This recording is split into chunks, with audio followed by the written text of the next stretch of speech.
Une nouvelle taxe, ça vous dit ? Ah, la France, ce pays magnifique qui ne cesse d'innover dans l'art subtil de la taxation. Qui aurait imaginé qu'un jour elle envisagerait de taxer les voitures électriques non pas pour leur consommation mais pour leur poids. Alors que ces véhicules sont connus pour consommer 3 fois moins que leurs homologues à essence, ils semblent toutefois coupables d'un crime impardonnable, être un peu trop lourds, surtout à cause de leur batterie. Épargnés jusqu'à présent par le malus au poids qui frappait les véhicules thermiques, les voitures électriques pourraient donc bientôt rejoindre le club très exclusif des mal-aimés du fisc. Et pourquoi, me demanderez-vous ? Probablement plus parce que les coffres de l'État ont une capacité d'appétit sans fin que par souci écologique. Vous vous demandez comment cela va fonctionner, quels modèles seront concernés et surtout, est-ce seulement justifié ? C'est ce qu'on va voir dans cette vidéo. Qu'est-ce que la taxe sur la masse en ordre de marche ou TMOM ? Avant d'entrer dans le vif du sujet, nous allons d'abord expliquer ce qu'est la taxe sur la masse en ordre de marche ou TMOM. Alors de quoi s'agit-il au juste ? Plus communément appelée malus au poids, cette taxe est en vigueur depuis le 1er janvier 2022. Elle pénalise les véhicules thermiques, plus précisément les véhicules de tourisme dont le poids excède 1800 kg. Elle est fixée à 10 € par kilogramme au-delà de ce poids, un peu comme quand vous prenez l'avion et que vous avez un excédent de bagages. Pour un véhicule de 1900 kg par exemple, le malus au poids est de 1000 €. Ce sera le double pour une voiture de 2 tonnes et 7 fois plus pour un véhicule de 2 tonnes 5.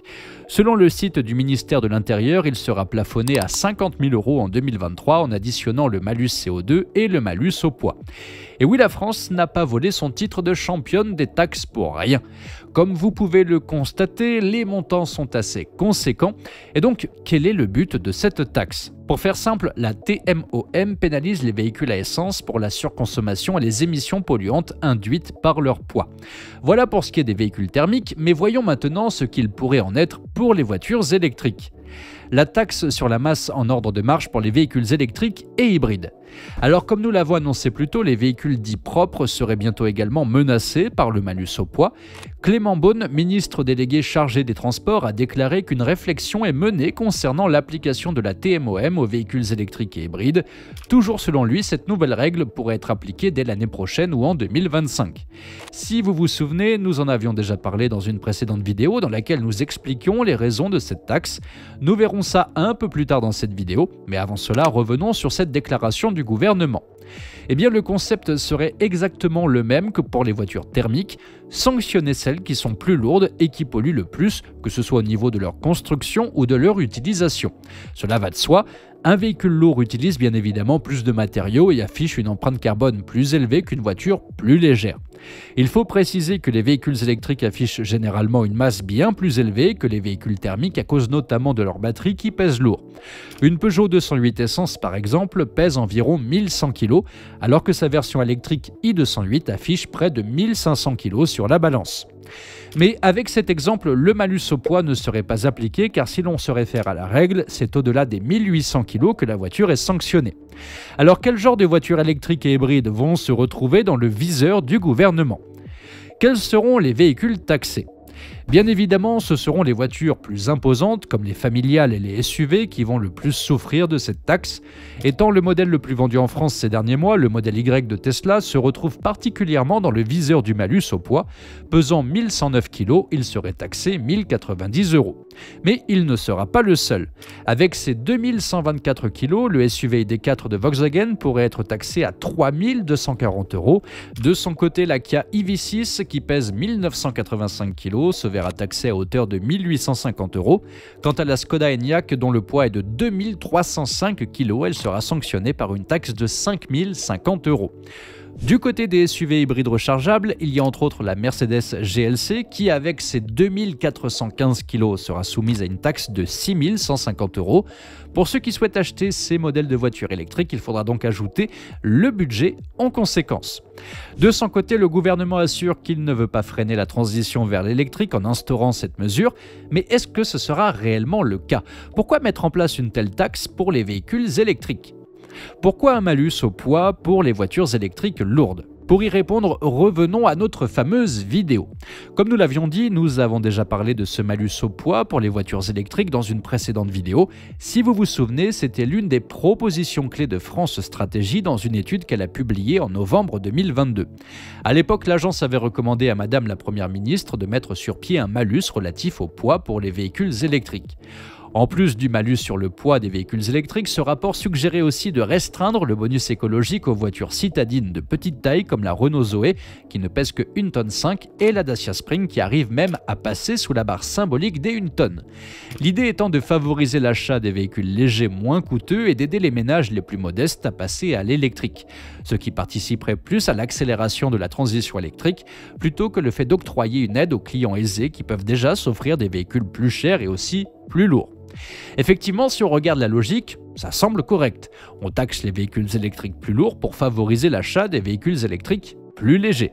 Mais est-ce là vraiment une mesure pertinente? Et surtout, les raisons soi-disant d'ordre écologique derrière cette nouvelle taxe ne seraient-elles pas un simple prétexte? Cette taxe est-elle pertinente? Si on se base sur les performances des Tesla, cette mesure serait plutôt contradictoire, c'est le moins qu'on puisse dire.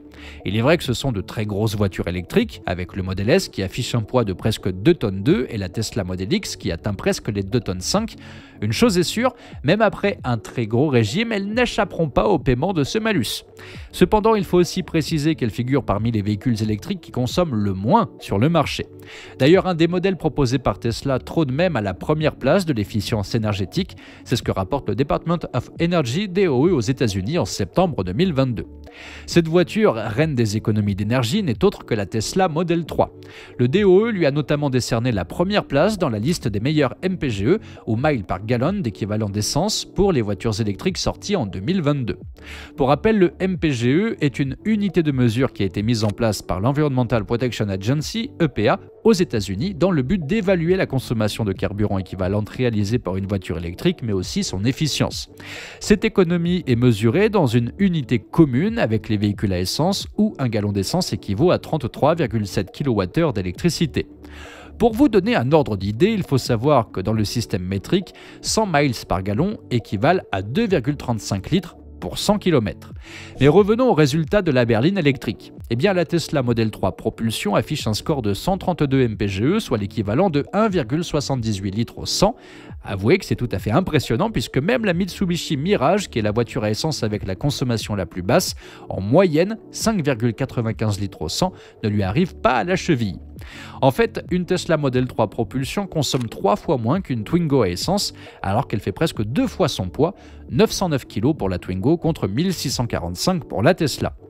Bien sûr, dans notre contexte, la Model 3 n'est pas concernée par le malus au poids car le véhicule électrique est en dessous des 1800 kg exigés par la TMOM, mais même les modèles de Tesla les plus imposants et les plus lourds affichent des résultats tout aussi impressionnants.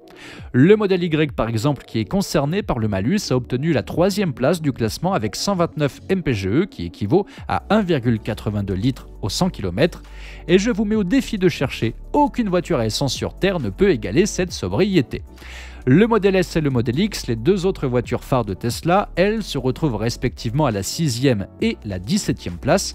La berline a obtenu une note de 120 mpge, 1,96 litres au 100, tandis que le SUV massif de Tesla lui affiche 102 mpge, ce qui équivaut à 2,35 litres au 100. Tous ces chiffres montrent à quel point mettre en place un malus au poids pour les Tesla paraît absurde car ils prouvent que malgré leur poids, ces véhicules consomment beaucoup moins que les voitures à essence. De plus, cela pourrait freiner la transition vers l'électrique vu qu'en France, le modèle Y, dont le prix sera peut-être bientôt concerné par cette taxe, est la voiture électrique actuellement la plus vendue. Et donc faire passer cette nouvelle taxe sous couvert de malus écologique nous semble un peu incohérent. Et vous, que pensez-vous de cette décision du gouvernement? Est-ce une bonne mesure? Pensez-vous que cela va détourner les consommateurs des véhicules Tesla? Dites-moi ça en commentaire et on se retrouve dans la vidéo suivante.